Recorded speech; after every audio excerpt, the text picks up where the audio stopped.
Bismillahirrahmanirrahim. Assalamualaikum warahmatullahi wabarakatuh. Alhamdulillahi rabbil alamin, alladzi amarana bittaqwa wa bil i'tisami bihablihil matin. Asyhadu an la ilaha illallah wahdahu la syarikalah wa asyhadu anna Muhammadan abduhu wa rasuluhu la nabiyya ba'dah.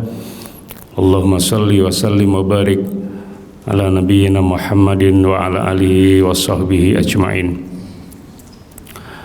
Radina billahi rabba wa bil islami dina wa bi Muhammadin nabiyya wa rasula. Rabbana zidna ilma warzuqna fahma, amin ya rabbal alamin.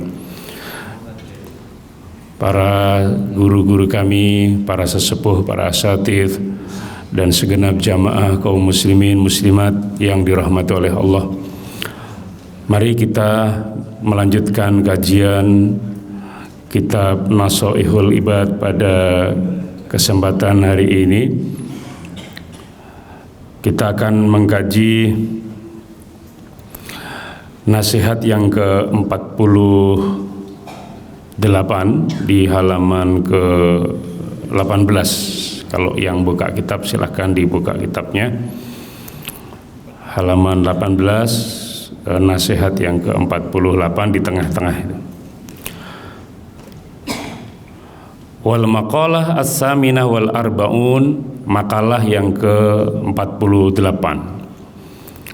An Wahib bin Munabbih, dari Wahab bin Munabbih al-Yamani radhiyallahu anhu, semoga Allah meridhai beliau. Nah, beliau memberikan nasihat maktubun fit Taurat, tertulis di dalam kitab Taurat. Kitab Taurat yang pada masa dahulu aslinya ya. Beliau ini adalah termasuk orang yang dulunya dari Yahudi kemudian masuk Islam. Maktubun fit Taurat, ditulis di dalam kitab Taurat. Al-harisu fakirun, orang yang tamak atau orang yang rakus itu fakirun, adalah orang yang fakir. Artinya ketika orang itu memiliki sifat rakus, maka selamanya dia akan menjadi fakir.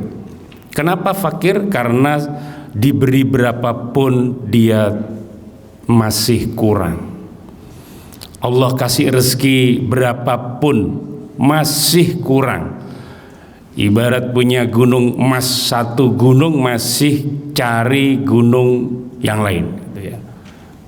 Jadi orang yang rakus alias tamak itu dia selalu kurang terus. Seperti orang minum air laut yang gak pernah ada puasnya, selalu kurang.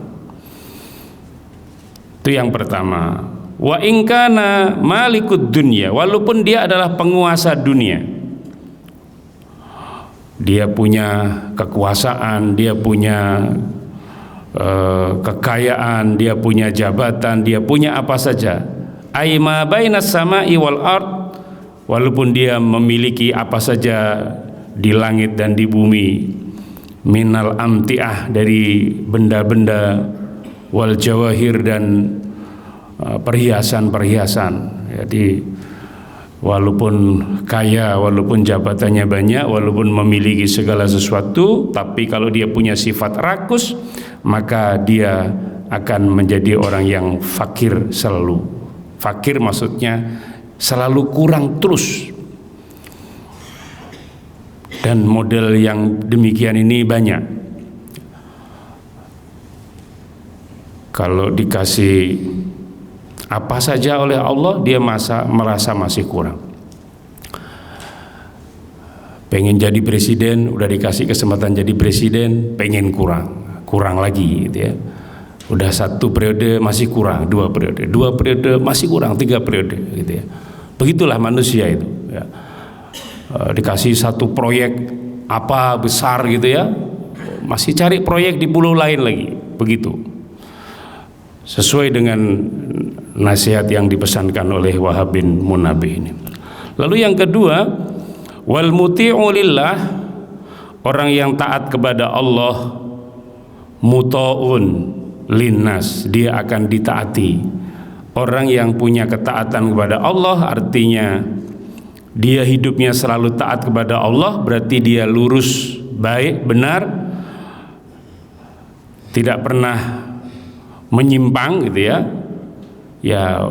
Ya sebatas sebagai manusia, bahwa manusia itu punya salah, ya pasti manusia punya salah, tetapi dia sebisa mungkin untuk selalu taat kepada Allah. Maka orang semacam ini muta'un linnas, dia akan ditaati oleh manusia. Jadi orang itu akan cenderung taat kepada orang yang benar-benar ikhlas taatnya kepada Allah. Wa in kana mamlukan, walaupun dia ini adalah seorang hamba, ai abadan linnas, walaupun dia seorang hamba, seorang biasa, orang-orang biasa, tetapi karena dia punya hubungan baik kepada Allah, maka perkataannya didengarkan. Lalu yang ketiga, wal qani'u, orang yang qanaah, orang yang hidupnya itu menerima pemberian Allah. Ai as-sakinu, yaitu orang yang tenang. As-sakinul qalbu, tenang hatinya. Ingda adamil ma'lufat, ketika ada sesuatu yang hilang, dia kehilangan ini, kehilangan itu, ada sesuatu yang dia cari tapi dia belum dikasih, maka dia akan merasa tenang saja. Jadi orang qanaah itu tandanya adalah ar-radhi bi qismatillah, dia rela dengan pemberian Allah. Kalau Allah hari ini membagi rezeki kita, misalnya dagang seharian, kita dagang, lalu kita dikasih oleh Allah keuntungan 20.000, maka 20.000 itu bagi dia adalah sesuatu yang luar biasa, disyukuri betul. Dia ikhlas menerima pemberian Allah, ridho dengan pemberian Allah. Dia tidak pernah iri sama temennya. Pedagang yang lain mungkin dapat 100.000, dia tidak pernah iri. Kok kenapa ya si dia itu dapat 100.000, kok saya 20.000? Dia tidak pernah iri. Kenapa? Karena dia punya sifat ridho atas pemberian Allah. Sama-sama bekerja di satu perusahaan, di satu perkantoran, masuknya tahun sama, ijazahnya sama-sama, entah S1, entah S2, entah S3, tetapi kok rezekinya beda.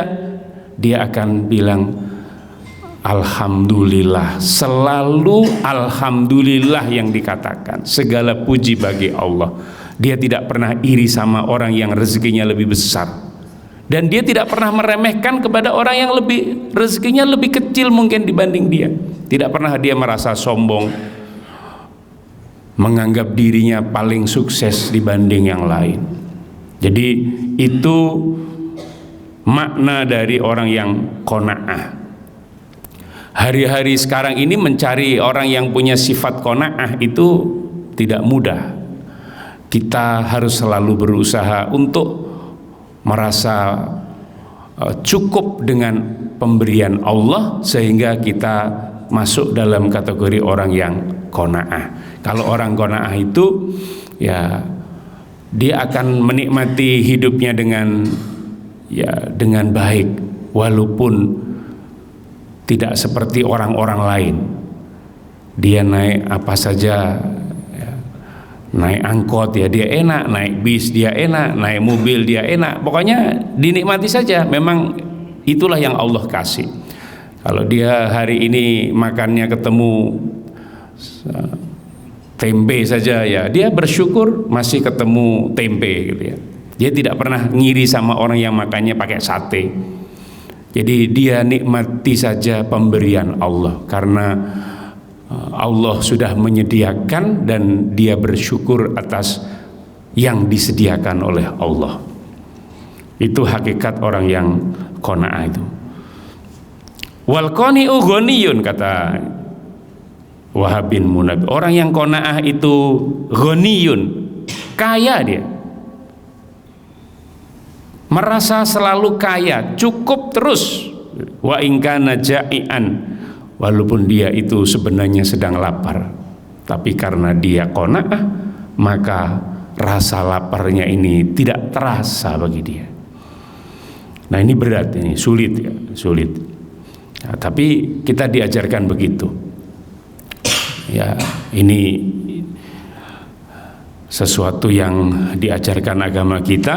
Ya. Nabi Muhammad itu seorang nabi, tetapi Nabi juga pernah mengalami masa lapar. Pasukan Nabi kelaparan, tidak ada bahan makanan apapun yang bisa dimakan. Nah, Nabi pernah mau sarapan saja, tanya istrinya, wahai istriku, apakah ada sarapan pagi ini? Oh, belum ada Nabi. Oh ya udah, kalau gitu saya puasa. Itu kalau tidak dimiliki oleh orang yang qanaah tidak bisa. Kalau zaman sekarang suami nanya sama istrinya, apakah di dapur ada makanan? Nggak ada. Gimana sih, kamu nggak masak apa? Oh, gitu. Kita lebih senang protesnya dulu. Protes dulu, marah dulu gitu. Kalau perlu banting piring, banting pintu, kalau perlu tidak mau pulang karena gara-gara istrinya tidak masak. Padahal istrinya belum dikasih duit untuk belanja itu. Nagihnya saja itu pinter, tapi ngasih duit sama istri tidak mau. Duitnya dipegang semua sama suaminya. Dompet suaminya penuh, tapi istrinya nggak pernah dibagi. Tapi mintanya makanan yang enak-enak ya. Ini tentu berbeda. Nabi kita tidak begitu. Wahai Aisyah, ada makanan ya? Nggak ada. Kalau gitu aku puasa. Jadi kalau puasa sunnah itu boleh niatnya belakangan, tidak apa-apa. Jadi misalnya Bapak Ibu rencananya mau sahur, kok ternyata loh kok nggak ada makanan, atau rencananya nggak mau puasa nih, pas jam 7 nanya ada makanan enggak ada. Oh ya udah, kalau gitu puasa. Boleh berniat puasa kalau sunnah itu ya. Kalau sunnah itu setelah nggak ketemu makanan terus puasa, itu enggak apa-apa. Nah, seperti yang dilakukan oleh Nabi pernah suatu ketika begitu. Tapi kalau puasa wajib, puasa Ramadan, biasanya orang sudah mempersiapkan dari malamnya sudah disiapkan. Ini buat sahur besok begitu. Baik. Lalu ada satu cerita di sini. Waharabat imra'atun asiratun min biladil kufri. Ada seorang perempuan tawanan, dia melarikan diri dari negeri kafir karena dia ditangkap, ditawan, lalu dia berusaha ingin melarikan diri keluar dari tawanan itu. Lalu dia berhasil lari. Wa masyat mi'atai farsah, berjalan dia 200 farsah. 200 farsah itu ya kira-kira 4,5 kilo kali 200. Ya 4,5 kilo kali 200. Satu farsah itu sekitar 4,5 kilo kali 200. Ya berapa itu? Lumayan ya. Nah, jauh itu ya. Ya mungkin Jakarta ke mana gitu.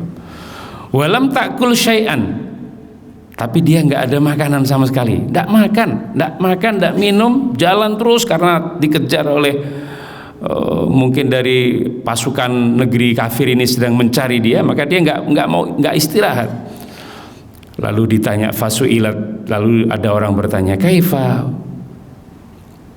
kuiti, bagaimana kamu kuat alal masyi bila aklin, berjalan sepanjang itu tanpa makan.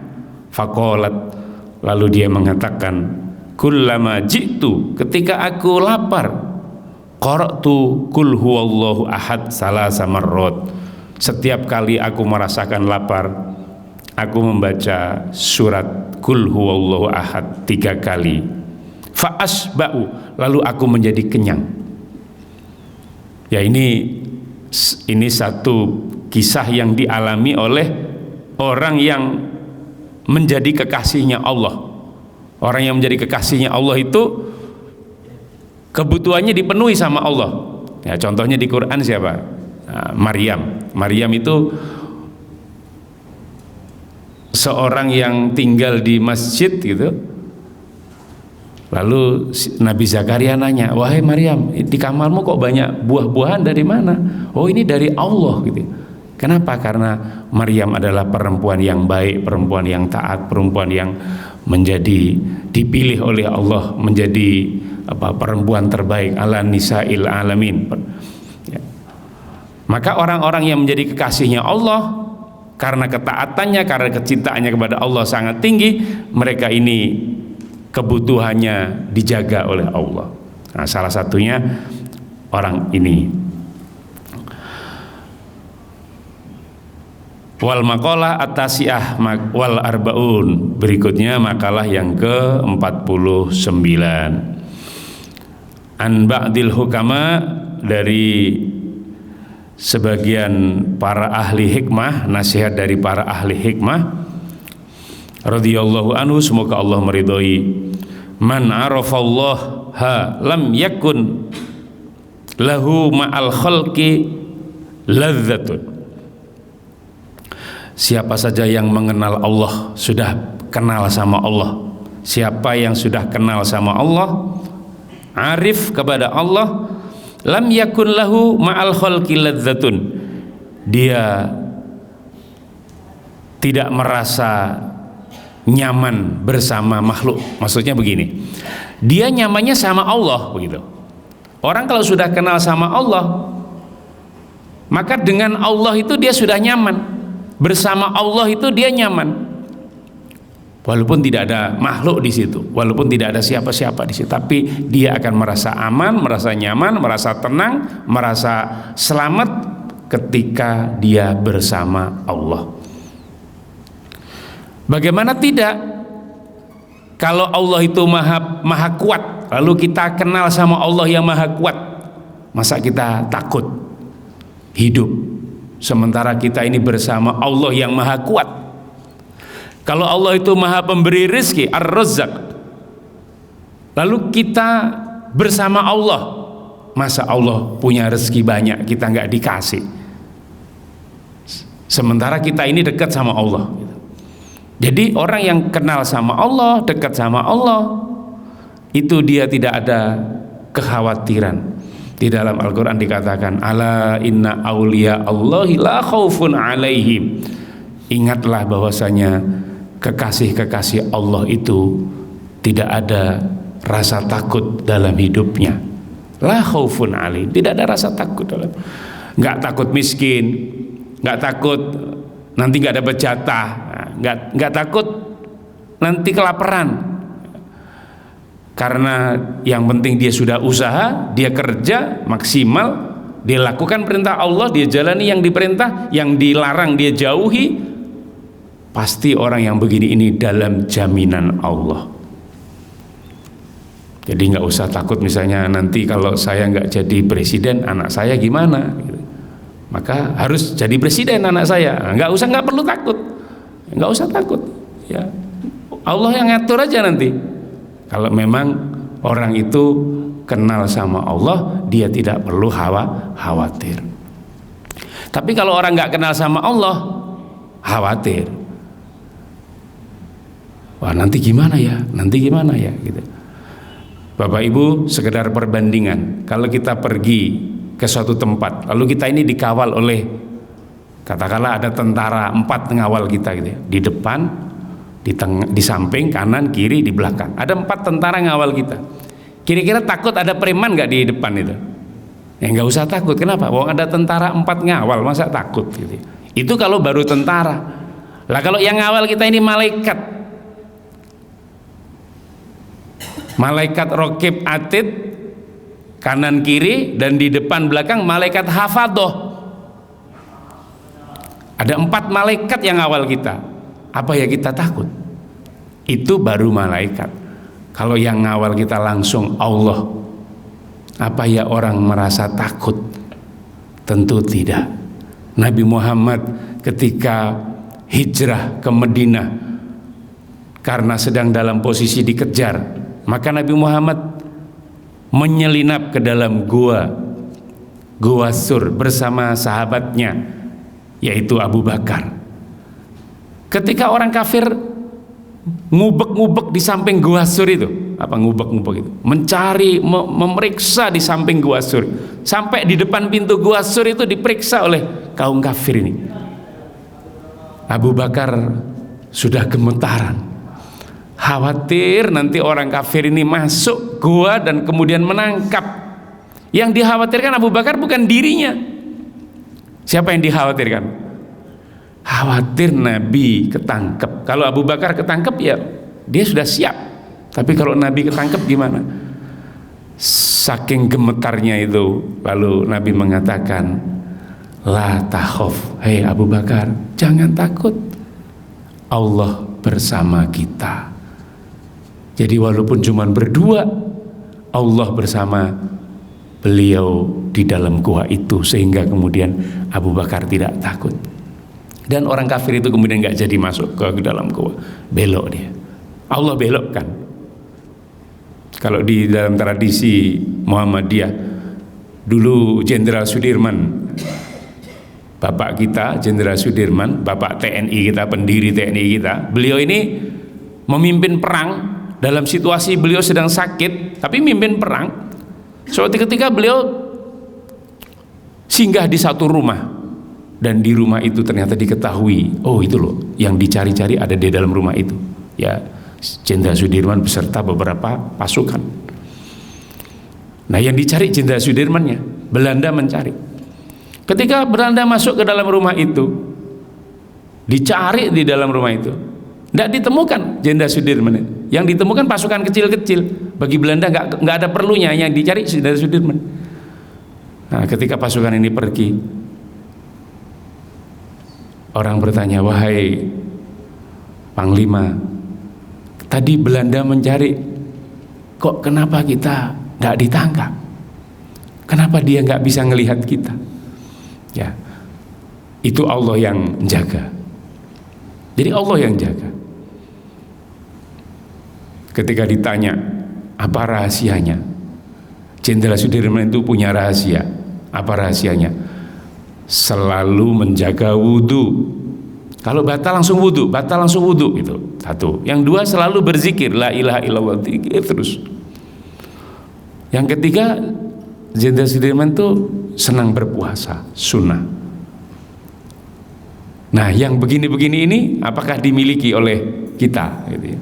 Nah kalau dimiliki oleh kita, mungkin ya tandanya kita ini punya kedekatan sama Allah. Kalau para tentara-tentara kita ini, kalau misalnya punya tradisi seperti Jenderal Sudirman yang mendirikan TNI itu, gemar berpuasa, sholat, kalau sudah waktunya sholat langsung sholat, nggak pakai nanti-nanti, menjaga wudhu, karena wudhunya selalu dijaga, waktunya sholat tinggal sholat saja, dan zikir terus, maka Allah lindungi. Saat dikepung oleh Belanda, ya aman, tidak apa-apa, Allah jaga. Itu kita bisa ngambil hikmah dari situ. Waman arafad dunya, berikutnya, dan siapa yang mengenal dunia, tahu persis dunia ini apa isinya, bi annaha faniyatun, bahwasanya dunia ini akan fana. Kalau dia tahu persis bahwa dunia ini akan fana, lam yakun lahu fiha raghbatun, dia tidak ada rasa seneng-senengnya, berbahagia-bahagia kepada dunia. Artinya dunia akan menjadi biasa-biasa saja. Kenapa? Karena sehebat-hebatnya dunia pada saatnya nanti akan fana. Jabatan itu ya paling 5 tahun, kalaupun diperpanjang ya 10 tahun, kecuali orang-orang tertentu ya. Nah, kalau Nabi Muhammad menjadi pemimpin di Madinah itu berapa tahun? Ya 10 tahun, ya mungkin sama dengan 2 periode masa presiden lah. Jadi Nabi itu di Mekah menjadi Nabi 13 tahun, di Madinah 10 tahun. Habis itu Nabi wafat umur 63 tahun. Nabi wafat umur 63 tahun itu masih kategori ya masih muda lah ya. Orang Indonesia umur 70 tahun aja masih semangat gitu ya, walaupun bagaimana.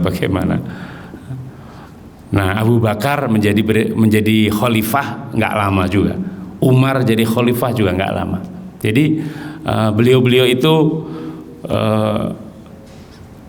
selalu berusaha untuk melaksanakan tugas gitu ya, dengan baik. Selama masih dikasih kesempatan oleh Allah hidup, maka laksanakan tugas dengan sebaik-baiknya. Orang yang kenal dunia, maka dia tidak akan mencintai dunia melebihi yang wajar-wajar saja, melebihi kewajaran. Kenapa? Kalau terlalu mencintai dunia, apalagi dunia sampai disimpan di dalam hati, itu jadi bikin sakit hatinya, jadi bikin masalah. Maka dunia itu cukup disimpan di kantong ya, atau di tangan. Kalau di tangan ada minta datang, ada fakir miskin datang, ya dia gampang ngeluarinya karena di tangan nyimpennya. Tapi kalau di hati susah ngeluarinya. Banyak orang menyimpan dunia di dalam hati sehingga diajak sedekah sulit, diajak bangun pesantren, bangun sekolah, bangun jalan, bangun masjid, bangun musola, bangun apa, sulit. Kenapa? Dunianya disimpan di dalam hati. Kalau cuma sekedar di rekening gampang, tinggal di transfer.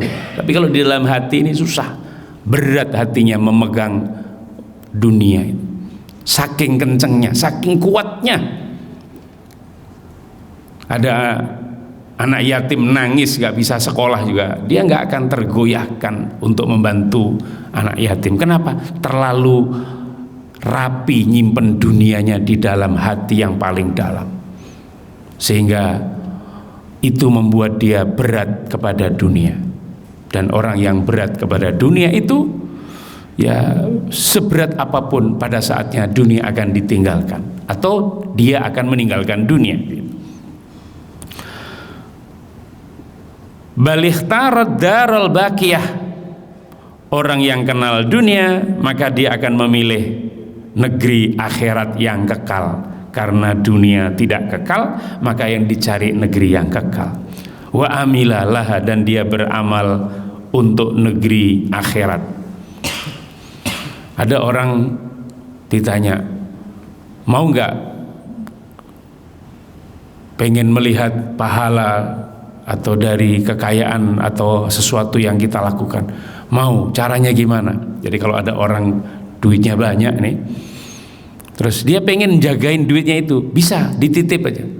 Ini saya titipkan, misalnya dia punya mobil 20 gitu ya, titipkan di sekolahan ini satu, titipkan di masjid ini satu, buat ambulan satu misalnya. Ini gedung Masjid At-Tanwir ini punya ambulan nggak ya? Belum punya. Nah, kalau Masjid At-Tanwir punya ambulan satu gitu, nanti kalau ada jamaah At-Tanwir ini ada yang sakit, ada yang wafat, perlu diantarkan ke Jawa atau ke Sumatera, itu bisa pakai ambulan itu. Itu nitip. Jadi orang punya duit banyak, dia beli ambulan, ambulannya dititip ke Masjid At-Tanwir, besok di akhirat dia tinggal panen. Oh, ini loh pahalamu dulu kamu nitip ambulan di Masjid At-Tanwir gitu. Tetap ketemu tuh, masih akan ketemu tuh pahalanya, nggak bakalan hilang. Oh, itu ada sekolahan, gurunya hidupnya prasejahtera itu, gajinya sebulan 300.000. Lalu ada orang kaya, gimana caranya? Titipkan duitnya ke situ, nanti di akhirat diambil lagi, di akhirat nanti ambil lagi, insya Allah pahalanya nggak akan kemana-mana. Itu kalau dia kenal dunia, maka dia akan mudah untuk beramal soleh dengan yang Allah titipkan kepadanya itu.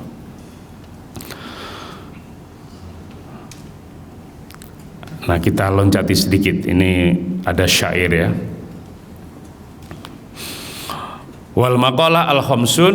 Oh, waktunya sudah tinggal 5 menit lagi ya, kita satu nasihat lagi ya, mudah-mudahan cukup. Makalah yang ke-50 halaman 18 di bagian bawah.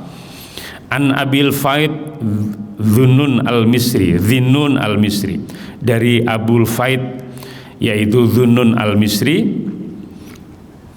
Kalau Dhinnun itu dibaca cer, kalau Dhunnun dibaca rofa. Dhinnun al-Misri atau Dhunnun al-Misri ini seorang ulama besar, ya, ulama besar, ahli tasawuf. Wasmuhu Sauban, namanya aslinya Sauban, Saubanu bin Ibrahim, Sauban bin Ibrahim. Nah, beliau ini ulama yang punya ilmu yang baik, punya sifat wara dan seterusnya, seorang yang punya adab yang baik. Nah, beliau memberikan satu nasihat, kullu khaifin min syai'in haribun minhu, semua orang yang takut dari sesuatu pasti dia akan lari. Orang yang takut dari sesuatu pasti dia akan menjauh dari sesuatu itu. Misalnya gini, kalau kita takut sama ular, nih ada ular nih, pasti kita akan menjauh dari ular itu. Kalau kita takut sama binatang buas, ada binatang buas di depan kita, pasti kita akan lari menjauh dari binatang itu. Kullu khaifin min syai'in haribun minhu, setiap orang yang takut dari sesuatu pasti dia akan menjauh darinya.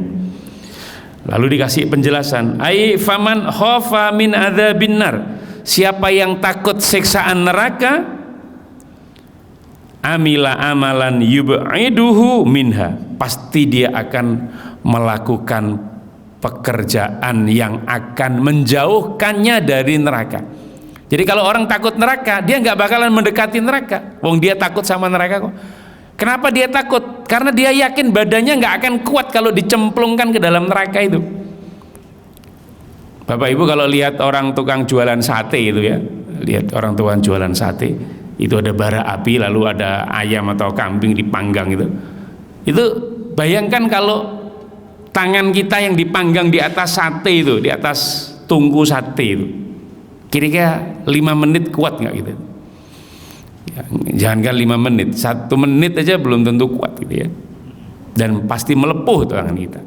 Karena kita yakin bahwa kita ini nggak akan kuat kalau dicemplungin di atas tungku sate itu, baru tungku sate, apalagi tungku neraka, nggak akan kuat. Karena kita nggak kuat, maka kita menjauhkan diri kita dari neraka. Wa kullu raghibin fi syai'in, dan setiap orang yang suka sesuatu, senang sesuatu, talibun lahu, dia akan mencari. Bapak Ibu, kalau kita suka sesuatu kita akan cari. Misalnya gini, kita lagi suka nasi padang, pasti kita akan nyari. Oh, di sana ada nasi padang, dicari. Walaupun jalan kaki jauh tetap dicari, karena apa? Yang dicari itu. Begitu juga faman raghifa fil jannah, siapa yang senang surga, pengen masuk surga, pengen nasibnya nanti berada di dalam surga, amila amalan yuqarribuhu ilaiha, dia akan melakukan amal yang akan mendekatkan dirinya kepada surga. Kalau pengen masuk surga, maka lakukan sesuatu yang mengantarkan kita kepada surga. Kalau takut neraka, maka lakukan sesuatu yang menjauhkan kita dari api neraka. Maksudnya begitu. Dan yang terakhir, wa kullu anisin billah, setiap orang yang sudah akrab kepada Allah, orang yang senang sama Allah, akrab, nyamannya itu sama Allah, damainya itu bersama Allah, mustauhisun bil khalqi, maka dia akan selalu berhati-hati dengan makhluk. Kalau orang sudah asik sama Allah, dia tidak mau diganggu oleh makhluk. Maksudnya jangan sampai ada makhluk yang akan mengganggu keasikan dia sama Allah, kenyamanan dia sama Allah, ketentramannya dia sama Allah. Kita lagi sholat nih, sholat ini kan mau ngadap Allah. Kadang-kadang kita ini masih sibuk diganggu oleh HP kita, entah sholat Jumat, entah sholat Idul Fitri, entah sholat Taraweh, handphonenya masih bunyi saja. Padahal jelas-jelas kita mau menghadap Allah, kita lagi asik-asikan sama Allah, tapi handphonenya nggak di silent, jadi bunyi-bunyi gitu. Yang lebih sulit adalah ketika sholat jamaah yang ya baru rakaat 1, ini udah bunyi, udah gitu nggak ngerti bahwa kalau handphonenya bunyi, ambil handphonenya, matikan handphonenya. Jangan dibiarkan sampai selesai sholat masih bunyi terus itu handphone. Bagaimana hukumnya Ustadz mengambil handphone terus matiin? Boleh, harus, karena itu mengganggu. Jadi kalau lagi sholat handphonenya bunyi, ambil, matikan. Gerak nggak apa-apa, gerak dalam rangka biar sholat kita jangan terganggu. Nah, pernah ya sholat Jumat di masjid mana itu ya, bunyi handphonenya. Mending lagunya yang asik gitu, lagunya mengganggu gitu ya. Lagunya mengganggu orang satu masjid itu. Pegang dulu handphonenya, matikan langsung. Nggak usah ditanya ini dari mana, yang nelpon siapa ini. Nggak usah, matikan aja. Kalau lagi makanya ketika kita sedang asik sama Allah, maka jangan diganggu oleh sesuatu yang lain. Dia akan berhati-hati jangan sampai ada pihak-pihak yang bisa mengganggu antara dia dengan Allah Subhanahu wa taala. Bapak Ibu yang dirahmati Allah, pas waktunya jam 1, kita sudahi dulu materi kita pada hari ini. Mudah-mudahan nanti kita bisa lanjutkan pada kesempatan berikutnya. Mudah-mudahan ngaji singkat-singkat begini dan yang sederhana-sederhana temanya mudah-mudahan bisa meresap ke dalam hati kita. Memang ini salah satu edisi Masjid At-Tanwir, yaitu menyajikan kajian kitab ya, kajian kitab yang biasanya kitab ini dikaji di pesantren-pesantren. Nah, ini kita kaji di masjid kita, biar kita juga akrab dengan dunia kitab kuning ini. Jangan sampai kitab kuning itu miliknya orang terus kita nggak pernah buka kitab kuning. Kita juga harus buka kitab kuning. Siapa tahu di balik kitab kuning itu banyak hikmah-hikmah yang bisa kita jadikan sebagai panduan kita dalam menjalani hidup ini, agar hidup kita ini menjadi hidup yang lebih baik dari hari kemarin. Karena tantangan ke depan makin berat, ekonomi juga lagi begini gitu ya, politik juga lagi begini, maka kita harus punya pegangan yang kuat. Pegangan yang kuat kita apa? Tentu Al-Quran, As-Sunnah, dan juga ditambah dengan nasihat-nasihat dari kitab-kitab yang bisa kita jadikan sebagai pegangan. Terima kasih, kurang lebihnya mohon dimaafkan. Nasrun minallah wa fathun qarib wa basyiril mu'minin fastabiqul khairat. Assalamualaikum warahmatullahi wabarakatuh.